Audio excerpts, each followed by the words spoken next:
और क्रूड में भारी उठापटक देखने को मिल रही है। क्रूड के लिए आगे क्या है ट्रिगर्स और क्रूड के एक्शन में कौन कौन से शेयर्स फोकस में रहेंगे, पूरी डिटेल्स के साथ मौजूद है सौमित सरकार। चलिए सुन लेते हैं।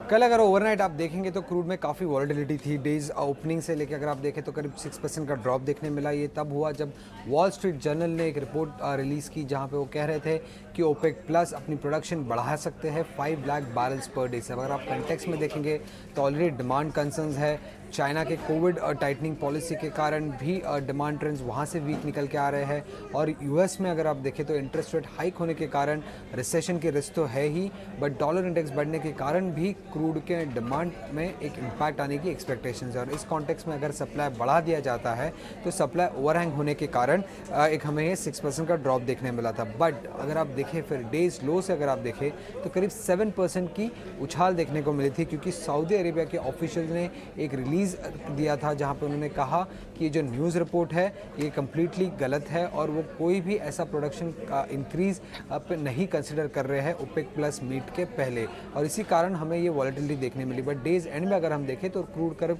फ्लैट ही क्लोज हुआ था, करीब $88 प्रति बैरल के आसपास। उसके अलावा अगर हम देखें तो अब कुछ इंपॉर्टेंट डेट्स हमें ट्रैक करनी होगी अगर क्रूड प्राइस की बात करें तो, क्योंकि उस डेट्स पे शायद वॉलेटिलिटी देखने को मिल सकती है क्रूड प्राइसेस को लेके। तो पहला तो December 4 है जब ओपेक प्लस की मीट है और वो प्रोडक्शन शायद कट करने की कंसिडरेशन कर सकते हैं। उसके अलावा December 5 हमें ध्यान में रखना होगा क्योंकि यूरोपियन यूनियन बैन करने वाले हैं रशियन क्रूड को। और December 13 और 14 को यूएस फेड मीट है जहां पे वो इंटरेस्ट रेट हाइक कंसिडर कर सकते हैं। तो ये सारी डेट्स हमें नज़र में रखनी होगी।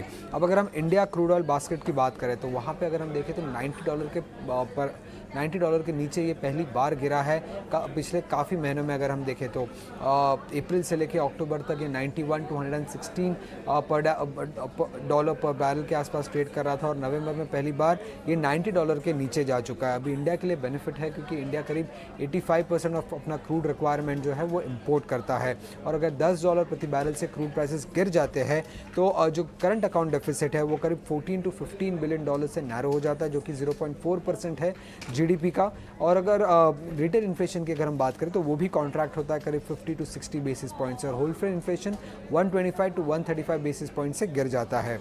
उसी के साथ डेफिसिट जो है वो भी ट्रेड डेफिसिट जो है वो भी करीब $12.5 बिलियन से कम हो जाता है एवरी $10 प्रति बैरल ड्रॉप करने क्रूड के गिरने से।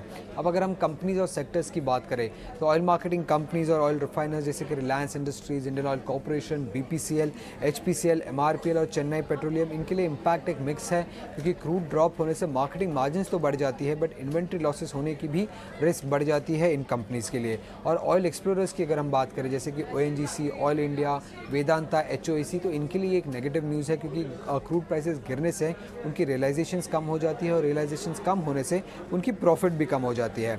उसके अलावा अगर हम देखें तो एयरलाइन, पेंट, टायर, सीमेंट और लुब्रिकेंट मैन्युफैक्चरर्स, इन कंपनीज के लिए बेनिफिशियल है क्योंकि लोअर क्रूड प्राइसेस से उनकी जो रॉ मटेरियल प्राइसेस है वो कम हो जाती है, तो उनके मार्जिन में एक ग्रोथ देखने को मिल सकती है। तो इन सारे सेक्टर्स और कंपनीज पर ध्यान रखना होगा।